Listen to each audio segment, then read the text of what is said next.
أشهد أن لا إله إلا الله وحده لا شريك له وأشهد أن محمدا عبده ورسوله أما بعد فأعوذ بالله من الشيطان الرجيم بسم الله الرحمن الرحيم الحمد لله رب العالمين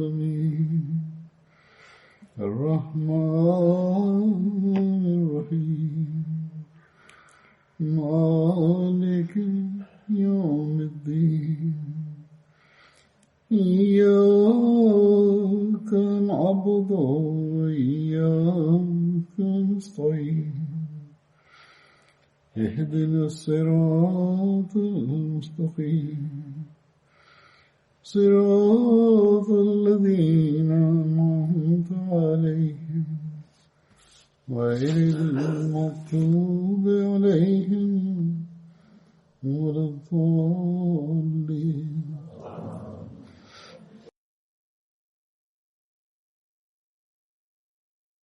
Ashaba kojeg ću da spomenem danas i koji je učestvovao u bitci na Bedru, on se zvao Hazreti Hilal radijallahu anhu. Puno ime mu je bilo Hazreti Hilal bin Umeja Vakfi. Pripadao je Benu Vakif, pleme koje je bilo ogranak Aus plemena. Umeja bin Amir je bio njegov otac. Nesa bintin Hiden je bila njegova majka. Ona je bila sestra od Hazreti Kulsum bin Hiden radijallahu anhu. Hazreti Kulsum bin Hiden je ashab u čijoj kući je časni poslanik sallallahu alejhi ve sellem boravio kada se preselio iz Mekke u Medinu u mjestu Kuba. Nalazimo bilješke od dva braka od Hazreti Hilala radijallahu anhu. Jedan sa Fureja binti Malik, a drugi sa Mulejka binti Abdullah. Hazreti Hilal je bio jedan među prvim muslimanima u islamu i on je porušio kipove iz plemena Benu Vakif. I on je nosio zastavu svog naroda kada su pobijedili Meku. Hazreti Hilal je imao čast da učestvuje u bitci na Bedru, Uhudu i ostalim bitkama zajedno uz časnog poslanika sallallahu alejhi ve sellem. Kako god on nije bio u stanju da učestvuje u bitci Tabuk. A Ibn Hišam nije uključio njegovo ime u listu onih koji su učestvovali u bitci na Bedru. Kako god, Buhari ga je uključio u listu ashaba koji su učestvovali na Bedru. Hazreti Hilal bin Umeja je bio jedan od trojice ashaba koji nisu učestvovali u bitci na Tabuku. I nisu imali razlog zašto nisu učestvovali. Znači, bez ikakvog razloga nisu se pridružili toj borbi. Drugi ashab je bio Kab bin Malik i Murara bin Rabi radijallahu anhu. I sljedeći ajet u časnom Kur'anu je bio objavljen radi ovoga. Prijevod ovog ajeta je sljedeći: Bog je primio pokajanje one trojice koji su ostali iza dok im zemlja pored sve svoje širine nije postala tijesna i njihove duše postale tijesne. I oni su shvatili da nema utočišta od Allaha osim kod njega. Onda se on njima obratio sa samilošću i oprostom, da se oni pokaju, sigurno Allah često prašta i milostiv je. Sura Tauba 118. ajet. Borba na Tabuku se desila u 9. godini poslije hidžre i detaljno se o ovome prenosi u Buhariju. spominje u trojicu ashaba koji su ostali iza. Abdurrahman, unuk od Hazreti Kaba, prenosi od svog oca Abdullaha ibn Kaba. Kada je Kab izgubio svoj vid, on mu je pomagao da hoda. On prenosi da je čuo od Hazreti Kaba radijallahu anhu sljedeće. I ovaj hadis je prilično dug. Hazreti Hilal radijallahu anhu, ashab kojega trenutno spominjem, također se spominje u ovom hadisu. U svakom slučaju on kaže da je čuo da je Hazreti Kab radijallahu anhu rekao. On prenosi da nikada nije ostao iza poslanika sallallahu alejhi ve sellem kada bi bila neka borba, osim u toku borbe na Tabuku. On kaže, ja također nisam učestvovao u bitci na Bedru, ali također poslanik sallallahu alejhi ve sellem nije nikoga upozorio vezi toga zato što nisu učestvovali u toj bitci, zato što je tad časni poslanik sallallahu alejhi ve sellem išao radi karavana od Kurešija i Allah je susreo sa neprijateljima, ali oni nisu imali namjernu ni nijet da se bore protiv njih. Kako god on govori da je bio prisutan u toku noći na Akbi. On kaže, tada smo obećali da nikada nećemo napustiti islam i da će islam uvijek da bude na prvom mjestu. I on kaže, iako je bitka na Bedru više popularna među narodom, ja je ne bi zamijenio sa tom noći na Akbi. To jeste kada su oni dali ta bejat, tu zakletvu na Akbi, časnom poslaniku sallallahu alejhi ve sellem. Hazreti Kab radijallahu anhu prenosi tad da nikada nije bio bogatiji ni mučniji osim tada kad je ta borba bila na Tabuku. On kaže, tako mi Boga, prije te borbe na Tabuku nikada nisam imao ni 2 kamile. Osim tad, kaže, kad je ta bitka trebala da se desi, i kaže, kad bi god poslanik sallallahu alejhi ve sellem išao u borbu ili na te ekspedicije, to bi bilo uvijek nekako kao tajno i išao bi u drugu direkciju. To je bila samo ratna strategija časnog poslanika sallallahu alejhi ve sellem i on bi ili bi duže putovao ili bi uzeo drugačiji put prema tom mjestu. On dalje prenosi da u toku bitke na Tabuku, prije te bitke, časni poslanik sallallahu alejhi ve sellem je krenuo u doba dana kad je bilo vrlo vruće i bilo je vrlo teško da kroz pustinju putuju. Tada je časni poslanik sallallahu alejhi ve sellem radi tog vremena i svega jasno rekao muslimanima gdje će i šta će, tako da oni mogu da se pripreme za taj put. Znači, što se tiče te bitke, ništa nije bilo tajno u vezi nje. Poslanik im je rekao i gdje idu, kada idu i protiv koga će da se bore. Časni poslanik sallallahu alejhi ve sellem je krenuo u ovu borbu kada je voće bilo zrelo, to jeste bilo je vrlo lijepo vrijeme i kogod je htio da ne učestvuje u tome, mogao je da ne učestvuje, ali uzvišeni Allah, jedino da uzvišeni Allah to obznani časnom poslaniku sallallahu alejhi ve sellem. Časni poslanik sallallahu alejhi ve sellem i njegovi ashabi su počeli da se pripremaju za ovaj put. I on kaže, ja bi također im se pridruživao, ali navečer bi se vraćao bez ikakvih priprema.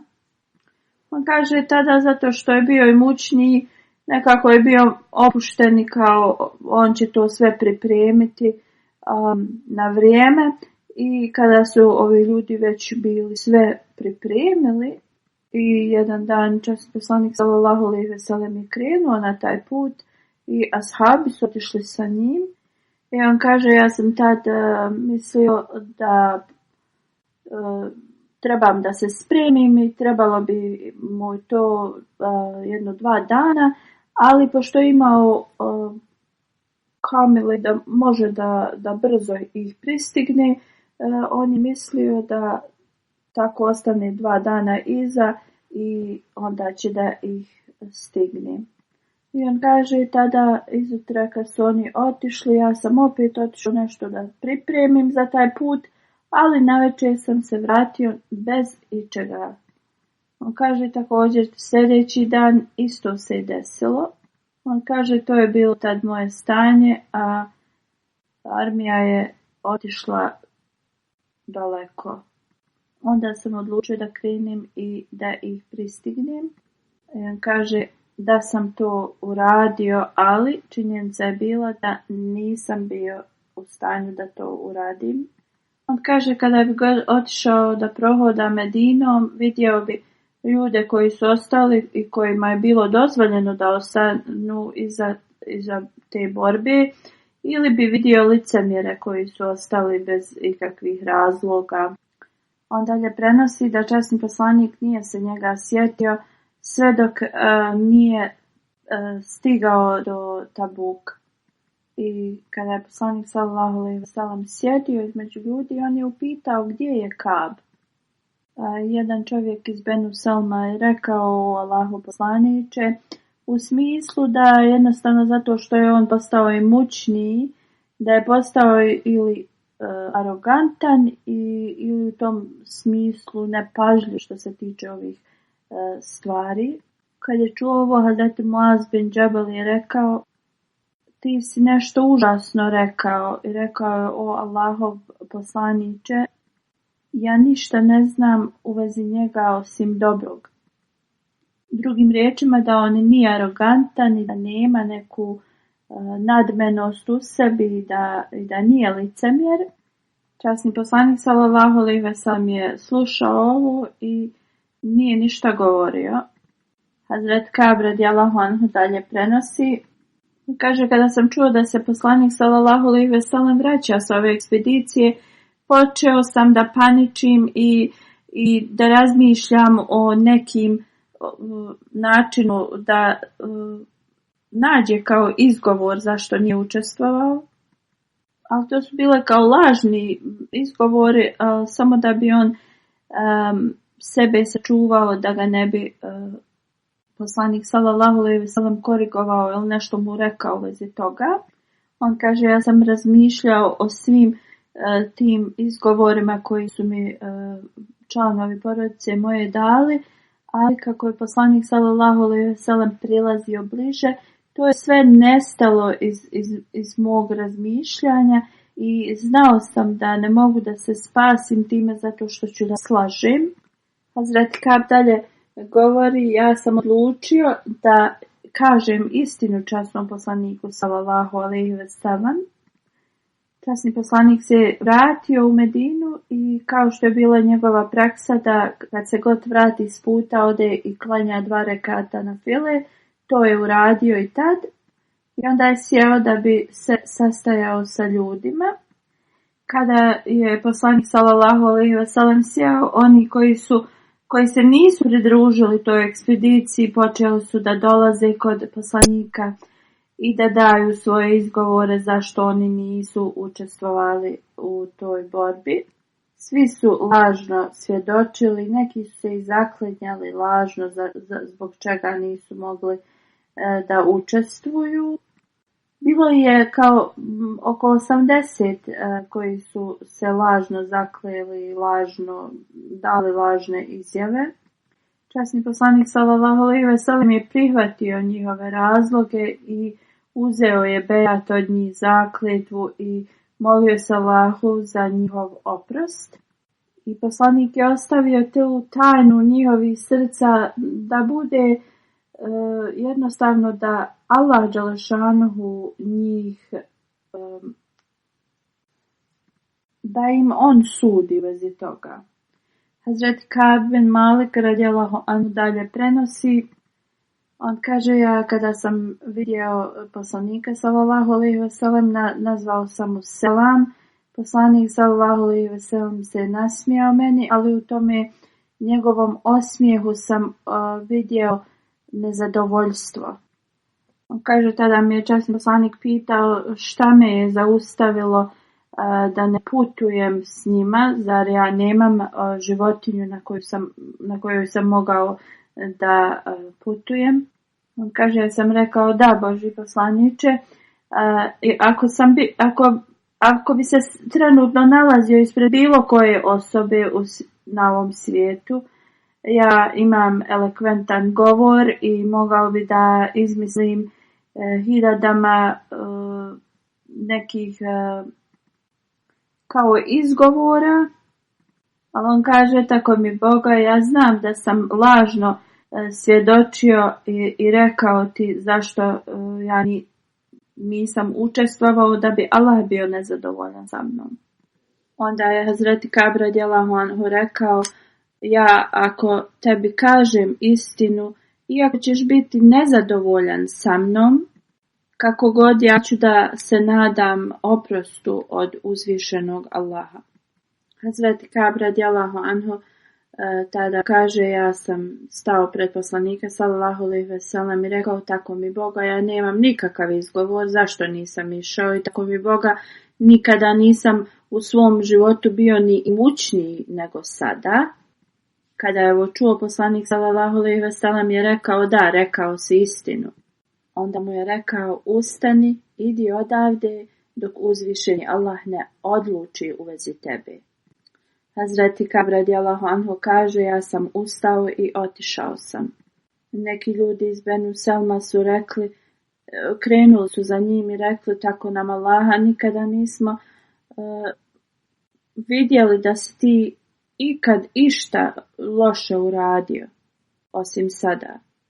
Zasigurno ti nisi davao lažne izgovore časnom poslaniku sallallahu alejhi ve sellem, kao što su to drugi radili. Oni su rekli kao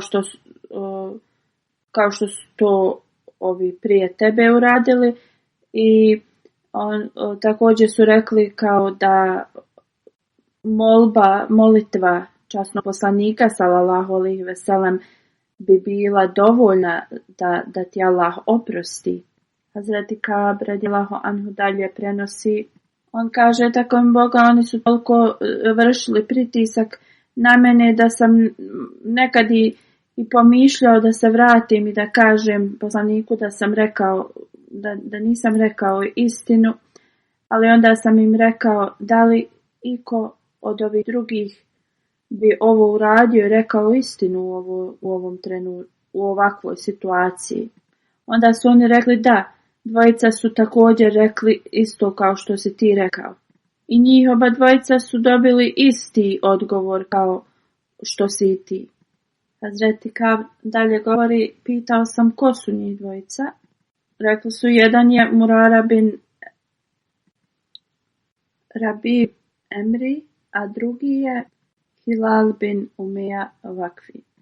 Hazreti Ka'b radijallahu anhu kaže, oni su spomenuli dvojicu ashaba koji su učestvovali u bitci na Bedru, koji su bili primjer meni. On kaže, ja kad sam čuo njihova imena, otišao sam i da se sastanem s njima, a u to vrijeme časni poslanik sallallahu alejhi ve sellem je zabranio svim muslimanima da razgovaraju s nama. On kaže, grad Medina je postao vrlo čudan jer ljudi nisu razgovarali s nama i izgledao mi je kao da nikada nisam znao taj grad. I izgledalo je kao da sam došao u totalno novo mjesto jer ljudi su me izbjegavali. U svakom slučaju Hazreti Ka'b radijallahu anhu dalje prenosi da su ostali u takvom stanju 50 dana. A što se tiče ove dvojice drugih ashaba, oni su ostali u svojim kućama to cijelo vrijeme, bilo je previše stid da izlaze i nastavili su da se mole i da plaču za svoj oprost. Kaže Hazreti Hilal radijallahu anhu je non stop boravio u svojoj kući, plakao i molio se. On kaže, ja sam bio najmlađi od njih i jednostavno to sam podnosio sa bolje. Hazreti Ka'b bin Malik radijallahu anhu također govori da se i on molio kod kuće i tražio oprost od Allaha. Ali kaže, ja bi također išao napolje i molio bi se, klanjao bi namaz sa drugim muslimanima. Išao bi u džamiju i na pijacu, ali niko nije razgovarao sa mnom. I on kaže, ja sam dolazio do časnog poslanika sallallahu alejhi ve sellem i nazivao sam mu selam kad bi on sjedio poslije namaza. I kaže, ja sam bio znatiželjan da li je poslanik sallallahu alejhi ve sellem, da li bi mu se usne pomjerile da jednostavno vidim da li mi je uzvratio taj selam. On kaže, ja bi također klanjao blizu časnog poslanika sallallahu alejhi ve sellem i krijući bi gledao u njega. I on kaže, ja kada bi klanjao namaz, časni poslanik bi okrenuo se i gledao u mene, ali kad bi završavao i pogledao u poslanika, poslanik bi sallallahu alejhi ve sellem okrenuo svoj pogled od mene.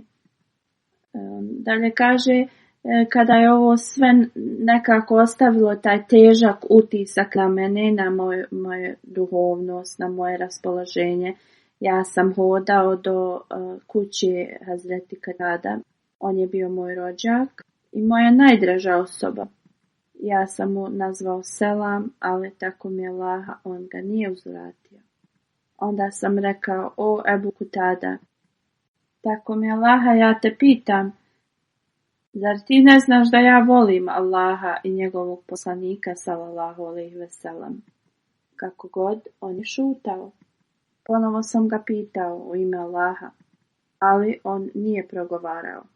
Onda sam ga upitao 3. put u ime Allaha. Onda je on rekao, Allah i njegov poslanik znaju bolje. Drugim riječima, da li on njih voli ili ne. On kaže, ja kada sam čuo ovo, ja sam počeo da plačem, preskočio sam taj zid i vratio se. Hazreti Ka'b bin Malik dalje govori, kaže, dok sam hodao Medinom, ugledao je nekog kršćanskog trgovca koji je došao u Medinu da prodaje svoje uzgoje. I on je rekao, ko će me odvesti do Ka'b bin Malika? Ljudi su počeli da pokazuju na mene. On mi je dao pismo od kralja Gasana koje je glasilo. U tom pismu je napisano bilo kao da oni su čuli da je on dobio loš tretman i da to se ne bi trebalo da mu se desi, kao da on dođe kod njih i oni će se ponašati bolje prema njemu. Zati Ka'b bin Malik kaže, kada sam pročitao ovo pismo, rekao sam sam sebi da je ovo također jedan dio ovog iskušenja. On kaže, bacio sam to pismo u vatru. Zati Ka'b bin Malik dalje govori, kada je prošlo 40 dana, poslanik sallallahu alejhi ve sellem je došao kod mene i rekao, časni poslanik ti naređuje da se držiš dalje od svoje žene. Pitao sam, je li treba da je razvedem, šta treba da radim? On mi je rekao, ne, samo se drži dalje od nje.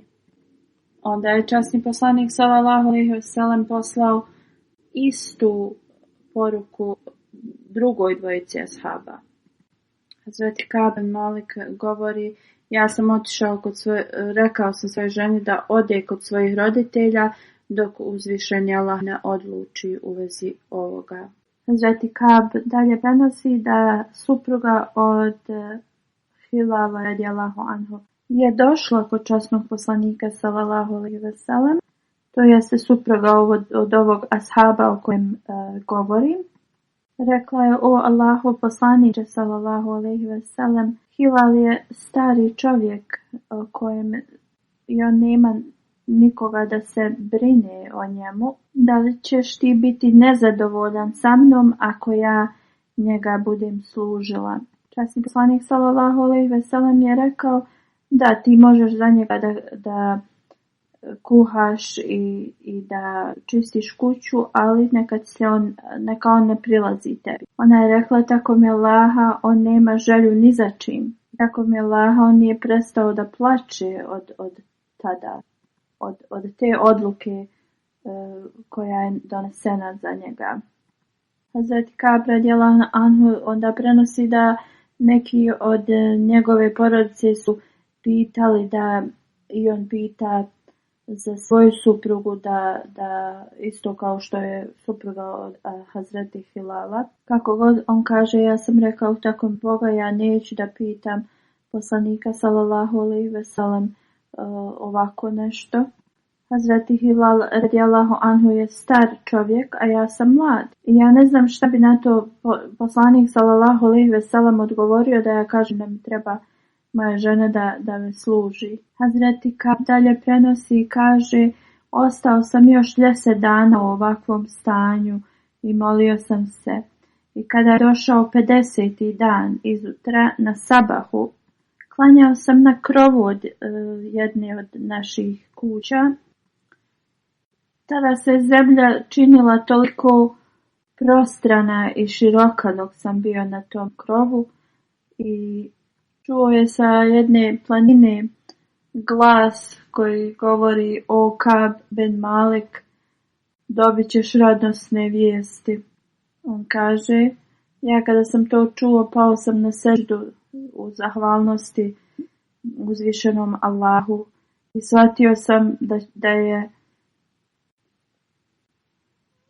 je ovo iskušenje da je završeno. Zbog toga što je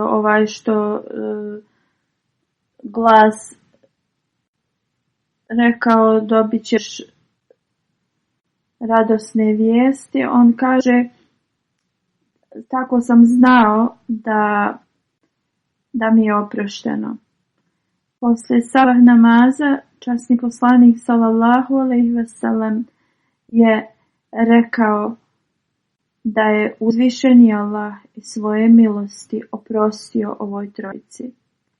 Kad su ovo ljudi čuli, došli su da mi čestitaju i također su otišli ovoj dvojici moji prijatelja. On kaže: kada je što je govorio s te planine prilazio bliže njemu, taj glas što je čuo koji je njega zvao da mu je oprošteno, on kaže: ja sam tada imao samo 2 platna. I kaže: ja sam dao oba 2 ta platna njemu radi ovih radosnih vijesti koje mi je donio. Onda sam pozajmio 2 platna koje je on, 2 komada odjeće koje je obukao i otišao je kod časnog poslanika sallallahu alejhi ve sellem. Mnogi su mi čestitali dok sam prolazio na tome što mi je oprošteno od uzvišenog Allaha. Govorili su: čestitamo jer uzvišeni Allah ti je podario milost i prihvatio je tvoje pokajanje. Hazreti Ka'b bin Malik dalje prenosi: kada sam ušao u džamiju, vidio sam poslanika kako sjedi i oko njega su bili ljudi. Hazreti Talha bin Ubejdullah me je vidio i počeo je da trči prema meni. Čestitao mi je, rukovao se sa mnom i tako mi Allaha ni jedan muhadžir nije ustao da me dočeka osim njega. I on kaže: nikada neću zaboraviti ovo što je on uradio. Hazreti Ka'b radijallahu anhu dalje govori: kada sam nazvao salam poslaniku sallallahu alejhi ve sellem njegovo lice je izgledalo vrlo zadovoljno i uzvratio mi je selam. Onda je rekao: raduj se na ovaj blagoslovljeni dan, dan koji je najbolji kako ti je majka rodila, otkad te je majka rodila. Onda sam pitao: o Allahu poslaniče, da li su ove radosne vijesti od tebe ili od uzvišenog Allaha? Poslanik sallallahu alejhi ve sellem je rekao: ne, to je od Allaha. I kada bi god on bio sretan, njegovo bi lice sjalo kao mjesečina. I radi toga smo mogli uvijek da znamo koliko je on sretan. Kada sam sjeo ispred njega, rekao sam: o Allahu poslaniče, radi ovoga, zbog toga što je Allah primio moje pokajanje, ja ću da dam svu svoju imovinu. Daću je za Islam i za Allahovog poslanika sallallahu alejhi ve sellem. Tada je poslanik sallallahu alejhi ve sellem rekao: zadrži neku imovinu, to će biti bolje za tebe. Onda sam rekao: u tom slučaju ja ću da zadržim svoj dobitak sa Hajbera. Onda sam rekao: o Allahu poslaniče, Allah me je sačuvao zato što sam rekao istinu i radi ovoga ja ću uvijek da govorim istinu do kraja mog života. I tako mi Allaha, ne znam nikoga ko je prošao kroz ovako iskušenje, a ko je rekao istinu. Hazreti Kab kaže: od tog događaja nikada nisam namjeravao da kažem neistinu i molim Allaha da mi pomogne da to nikad do kraja svog života ne kažem bilo šta što je neistinito. Onda je časni poslanik sallallahu alejhi ve sellem dobio sljedeću objavu: uistinu Allah je podario milost poslaniku i imigrantima, jer ste ga pratili i u najgorim trenucima. On se okrenuo prema njima s milošću, uistinu on je najmilostiviji. Hazreti Kab bin Malik radijallahu anhu dalje govori: tako mi Boga, Allah mi nije dao bolji blagoslov osim da prihvatim Islam kao blagoslov koji mi je dao da ne kažem laž časnom poslaniku sallallahu alejhi ve sellem.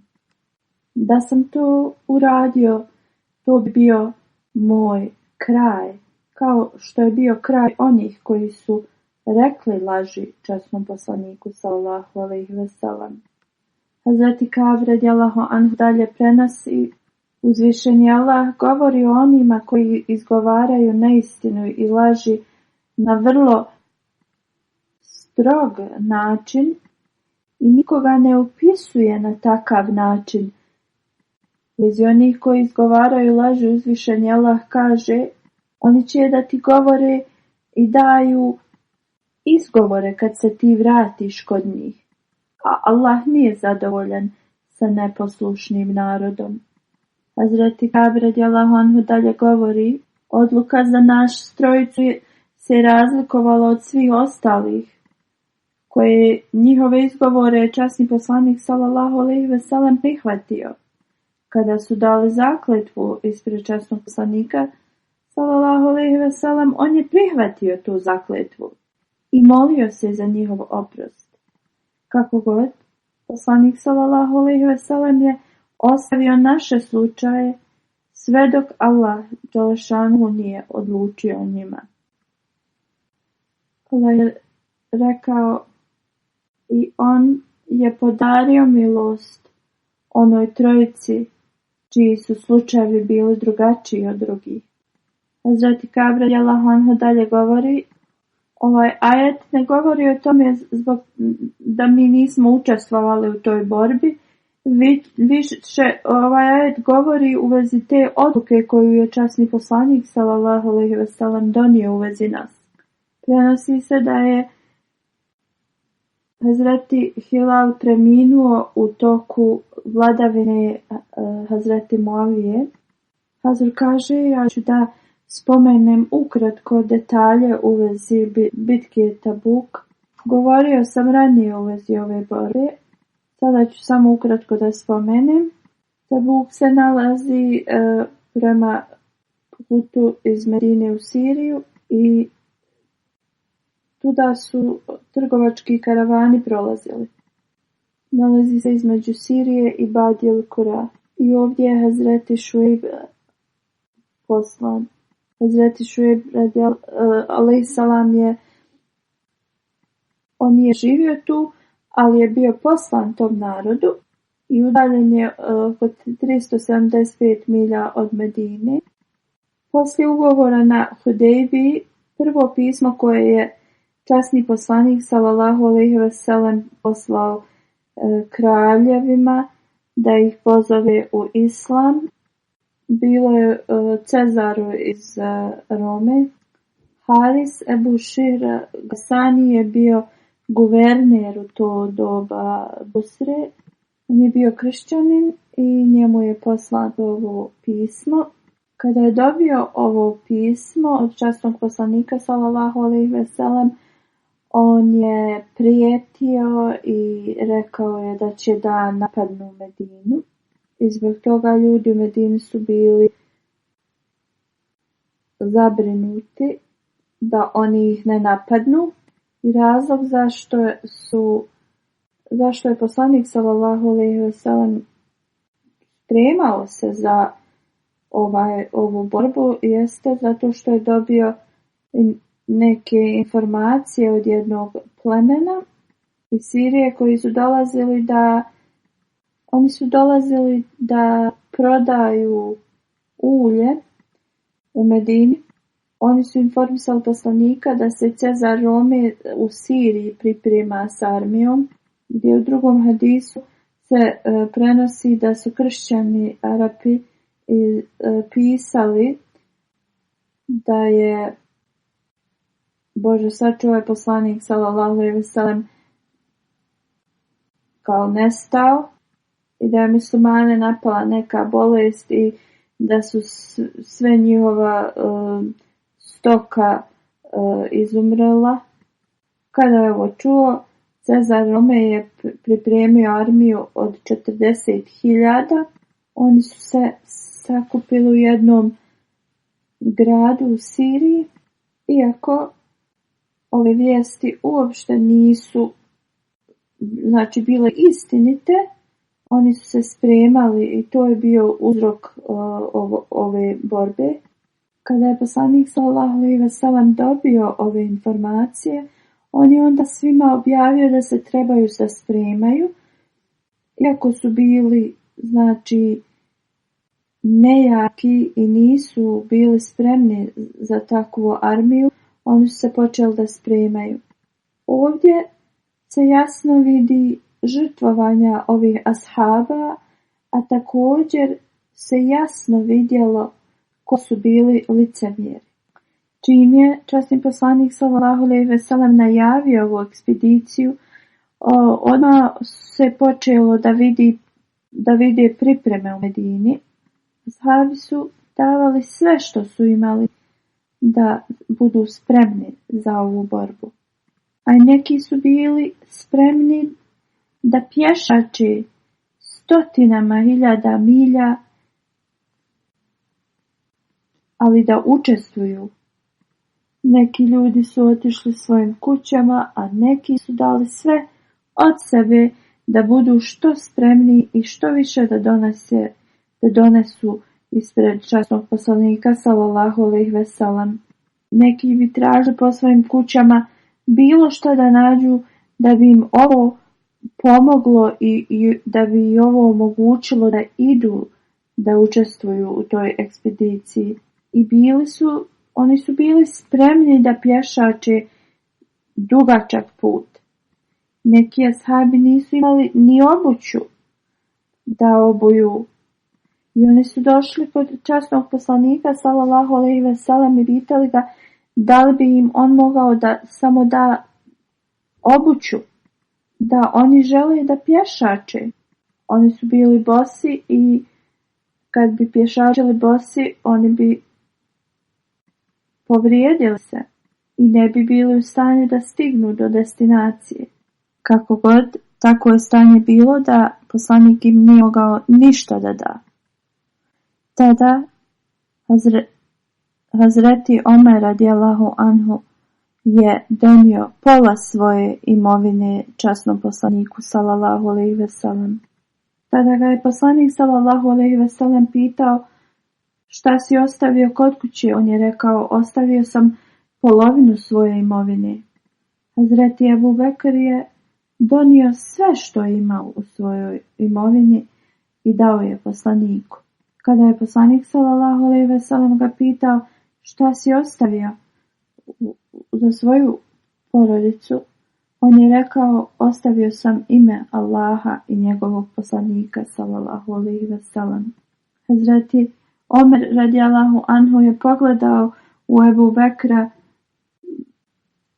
i rekao je kunem se Allahom, ja ni u čemu ne mogu prestići Ebu Bekra.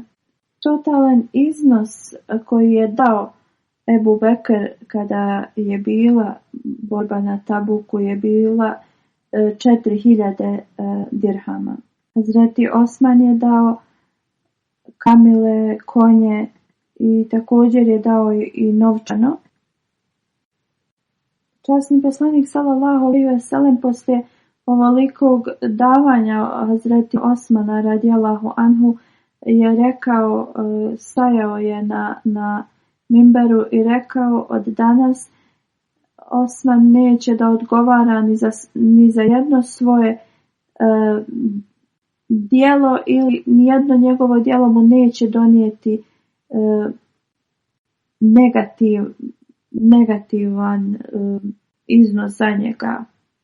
I časni poslanik sallallahu alejhi ve sellem je ovo ponovio 2 puta. Hazreti Abu Akil radijallahu anhu je bio ashab koji nije imao ništa da bi tada udjelio. On je s nekim se dogovorio da će cijelu noć da vadi vodu iz bunara i da zaljeva polje i tako dobio je 4-5 kilograma hurmi. On je onda dao polovinu toga svojoj djeci i ženi, a ostatak toga je odnio kod poslanika sallallahu alejhi ve sellem i rekao da je to njegovo učestvovanje. Tada je Hazreti Abdurrahman bin Auf radijallahu anhu dao pola svoje imovine časnom poslaniku sallallahu alejhi ve sellem, što je iznosilo 4400 dirhama, a Asim bin Adi radijallahu anhu je dao 100 vask od hurmi. Jedan vask je otprilike 2,5 kilograma. Kada su to vidjeli ovi licemjeri, oni su rekli da se on samo time kao pokazuje.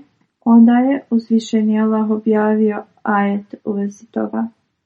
Hazur kaže, želim da spomenem da je otprilike 14.000 kilograma hurmi bilo dodijeljeno od Hazreti Asima. I kada su ovo licemjeri vidjeli, oni su kao govorili da se on sam pokazuje. Također želim da kažem da na prošloj hudbi napravio sam pogrešku u računjanju. Rekao sam 600 kilograma hurmi. Nije bilo 600, već 6.000 kilograma hurmi. U svakom slučaju kad su ti licemjeri govorili da to on samo radi da bi se pokazao koliko je on to dao, Allah je objavio sljedeći ajet iz sure At-Tauba. Prijevod Oni koji prigovaraju vjernicima što sadaku daju i koji od srca čine dobro i onima koji nemaju ništa kod sebe osim svog truda i oni se njima rugaju, Allah će odgovoriti na njihovo ruganje i za njih je teška kazna određena. Ovaj ajet je objavljen zbog ovih licemjera. U svakom slučaju ovo sam spomenuo zbog toga što je povezan događaj u vezi Hilala radijallahu anhu, ashaba kojeg spominjem, i postoji još detalja u vezi Hazreti Hilala radijallahu anhu koje ću da spomenem u sljedećim hudbama. Želim da spomenem da Vakfena department je otvorio website koji je Vakfena International. Danas se zvanično otvara. Ovdje roditelji mogu da pišu u vezi svojih pisama koje su poslali za svoju djecu i mogu da nađu upute i mnogo toga u vezi Vakfena.